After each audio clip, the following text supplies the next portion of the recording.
Now, if you or one of your family or friends has ever suffered a stroke, this next story will interest you. Yes, Pat Jewison had a stroke 15 years ago and she's still partially paralysed. So she immediately spotted the signs of a stroke when her husband Des appeared to freeze as he made a cup of tea. Well, now, thanks to Pat's quick thinking and the pioneering work at Scarborough Hospital, Des is fighting fit again, as John Hill reports. When a stroke strikes, it spreads like a fire in the brain. The longer it goes undetected, the more damage is done. A stroke is one of the most common, the most serious and most frightening medical emergencies. Pat Jewison from Scarborough knows only too well just what the consequences can be. She suffered a stroke 15 years ago, which has left her partially paralysed. So, when 3 weeks ago her husband Des appeared to act strangely as he filled the kettle, alarm bells rang instantly.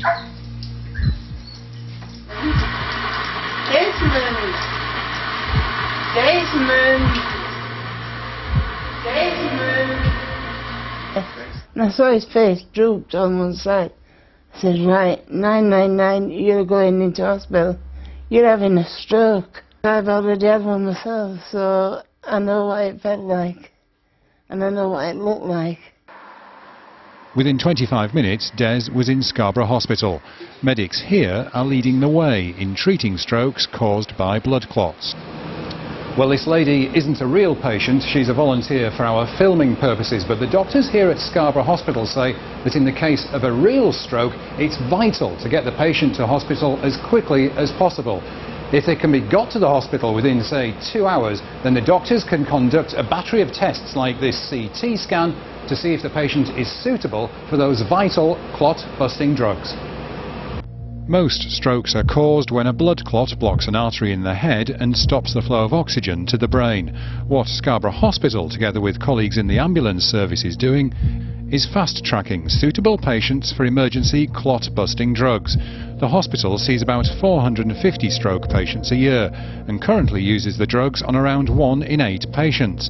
The figure for patients nationally is much lower. Perhaps only 1 or 2 in 100 receive the clot-busting drugs. In the past, when someone had a stroke, you've seen the disability that that can cause. With this clotbuster treatment, then a significant number of people will not suffer that disability. So it really is a big step forward in medicine. How are you now? I'm fine, absolutely fine, yeah. I just can't praise Scarborough Hospital enough, like. Simply, I don't know what that drug is, but it's bloody marvellous.